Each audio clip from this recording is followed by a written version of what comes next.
Good evening.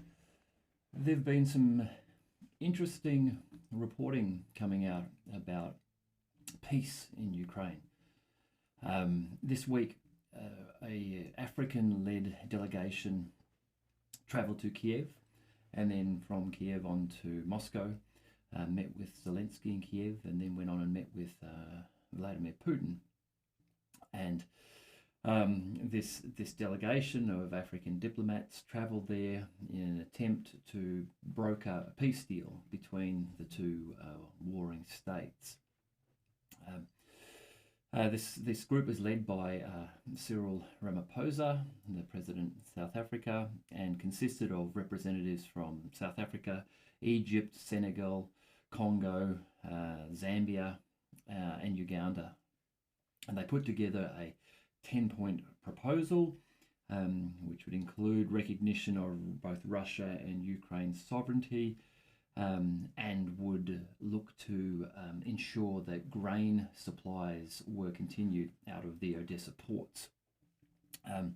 They also called for a de-escalation of the warfare, of the fighting that's going on, and for negotiations to get underway for things such as the release of prisoners of war, for allowing improved humanitarian support.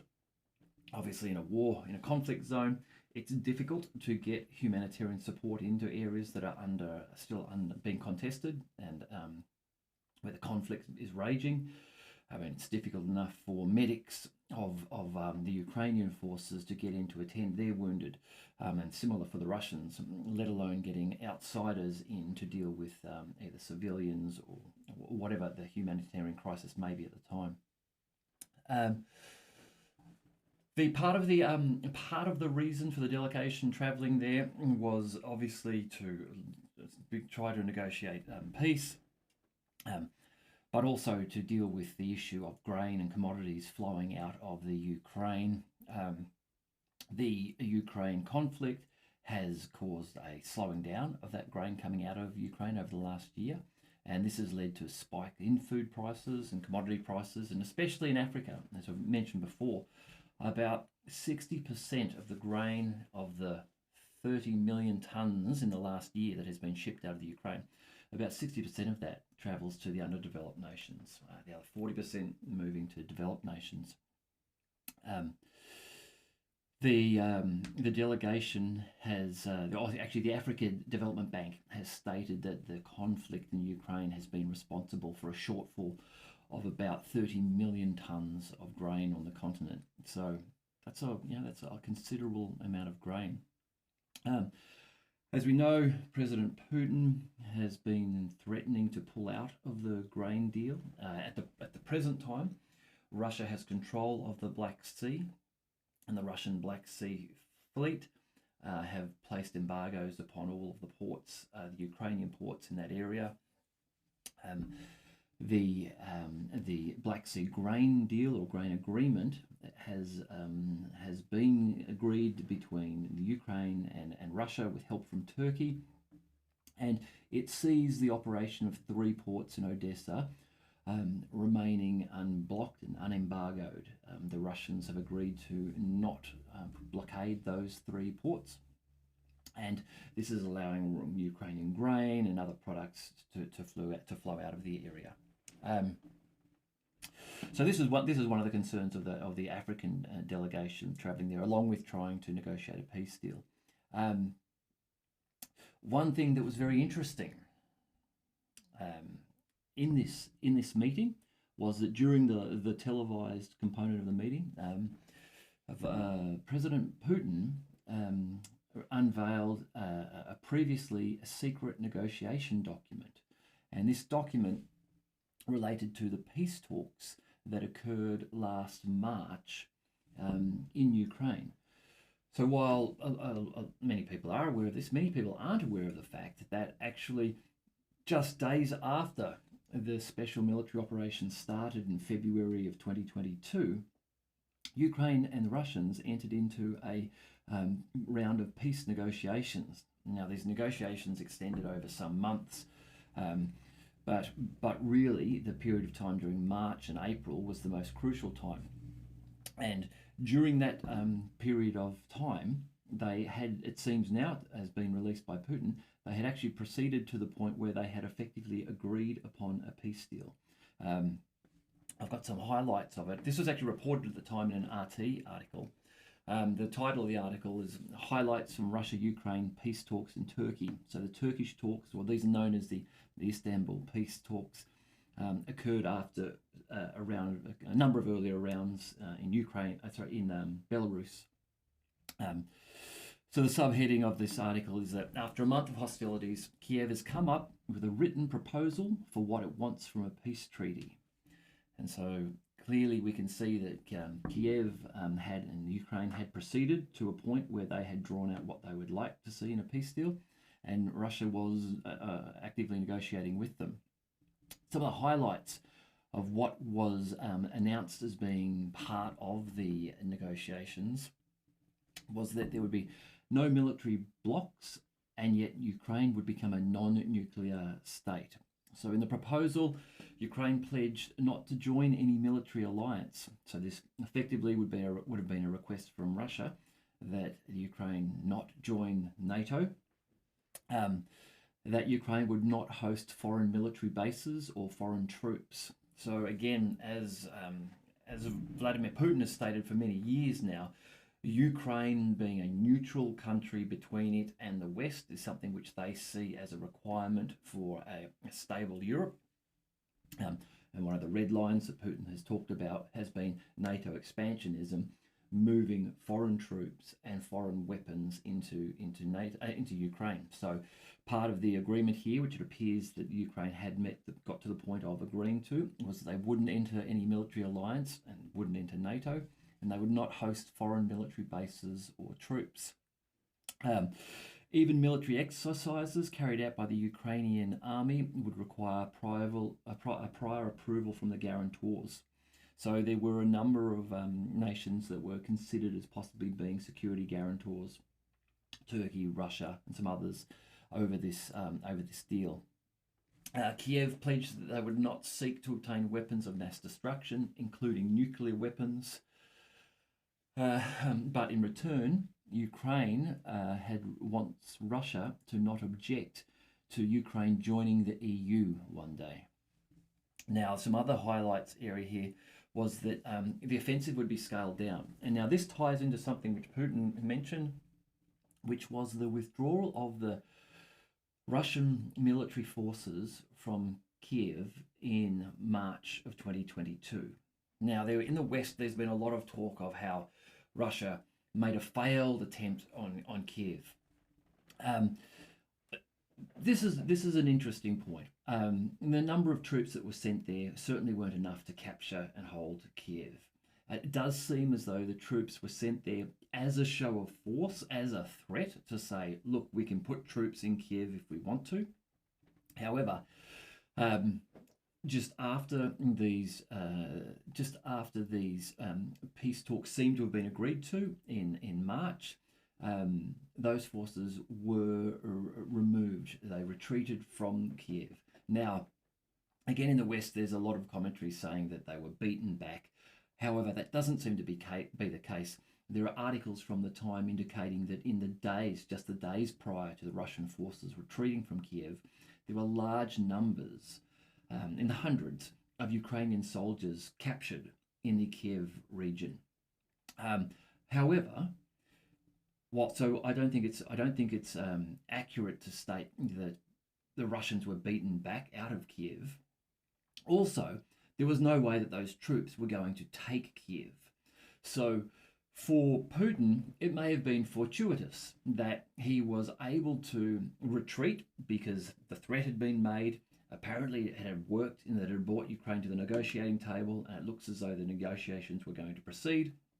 Yet he could also then, at this stage, leave the Ukraine, or leave the Kiev area without having to continue to try to fight and then fail to take Kiev.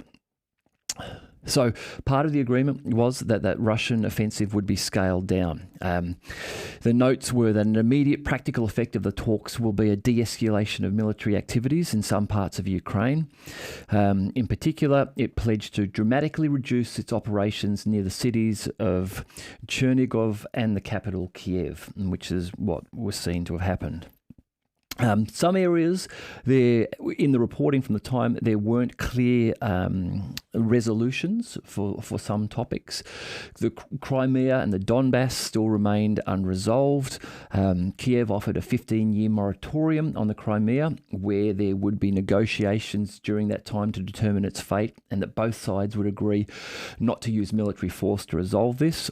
However, this was not and still is not incompatible with what Russia has stated as being a requirement for Crimea, and that it will remain as part of the Russian and under Russian control. Ukraine also sought in these negotiations to include parts of the Donetsk and Luhansk regions under Ukrainian control. Again, this is one of the areas not resolved. And that both Russia and Ukraine would agree to continue to work to resolve that as part of the negotiations.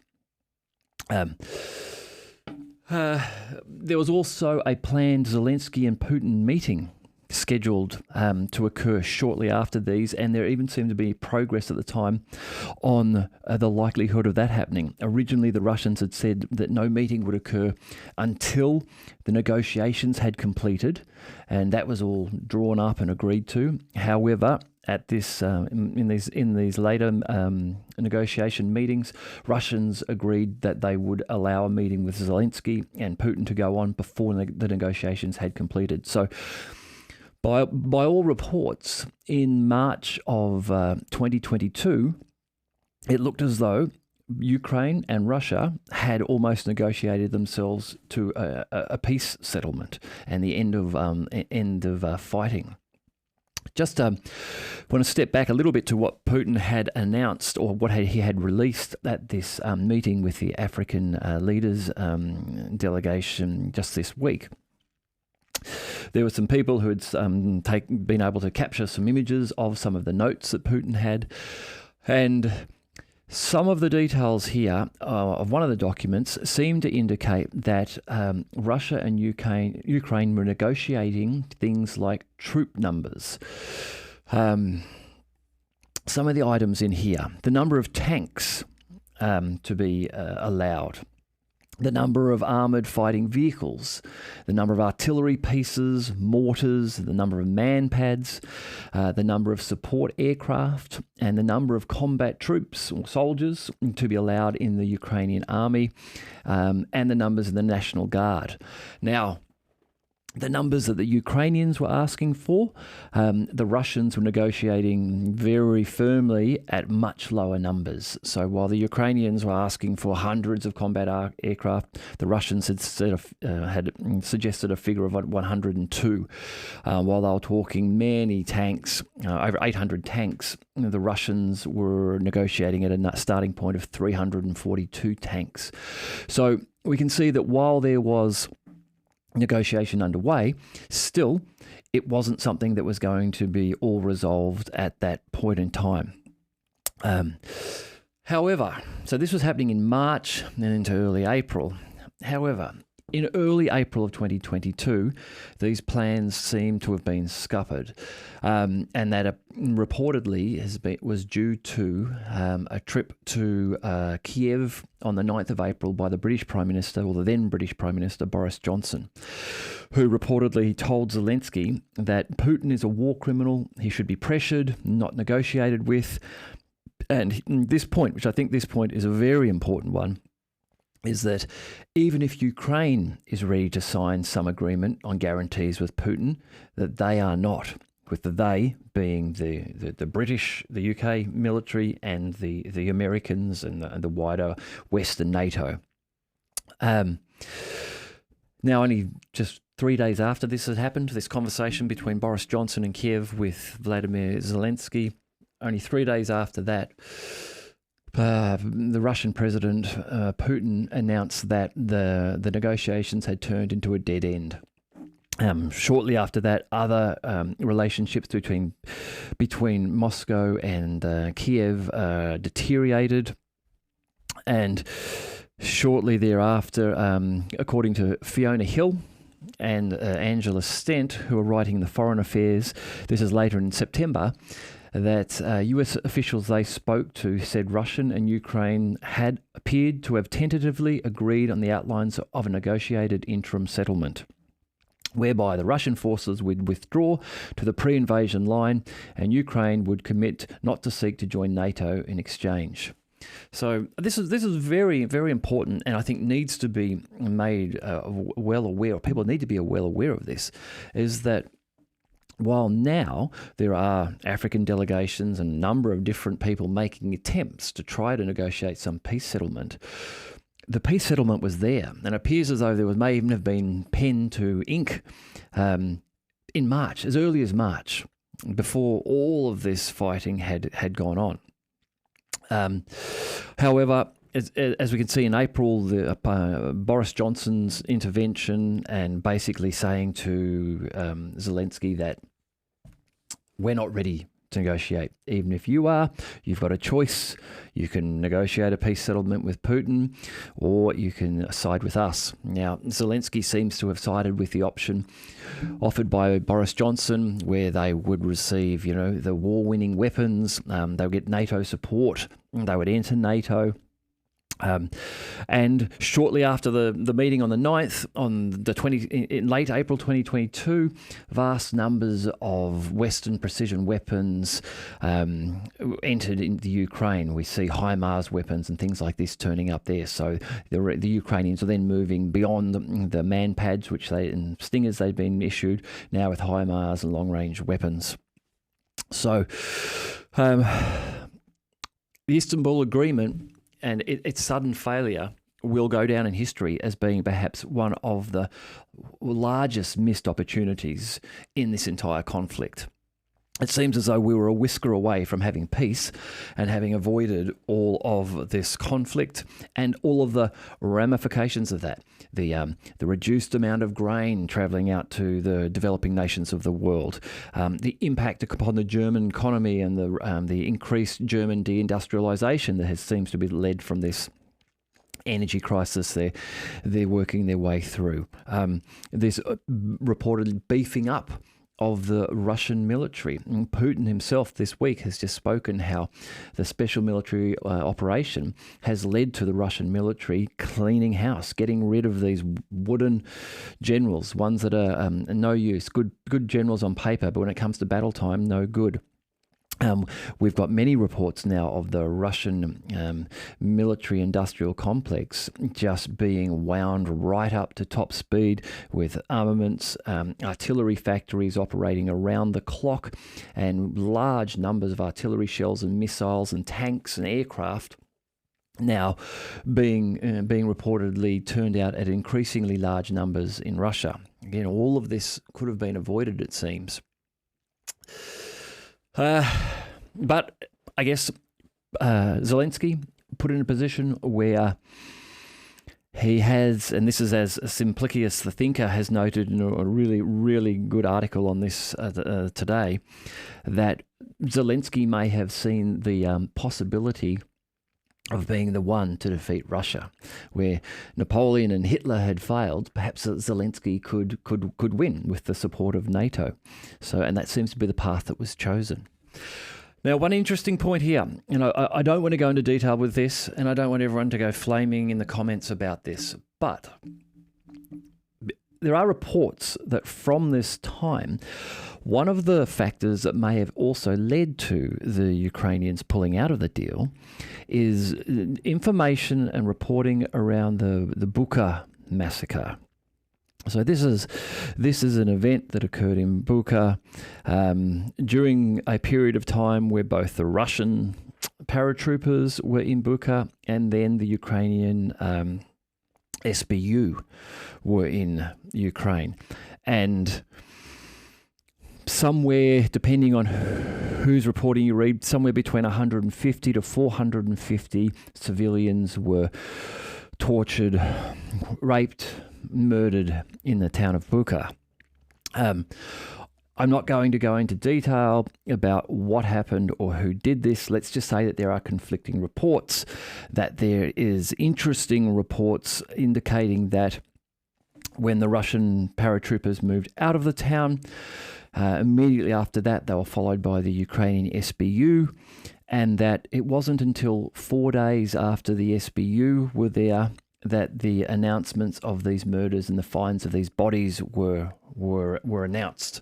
So there are certainly differing opinions on this. However, the Bucha event may have been part of what had led to the Ukrainians deciding to pull out of the deal with Russia, and seems to have been something which perhaps Boris Johnson was alluding to by saying that Putin was a war criminal. So just going back a little to jumping back to the African delegation. So unfortunately, what Putin seems to have been saying in his meeting with them by surfacing these previously secret and unheard of documents. These documents do appear to be genuine.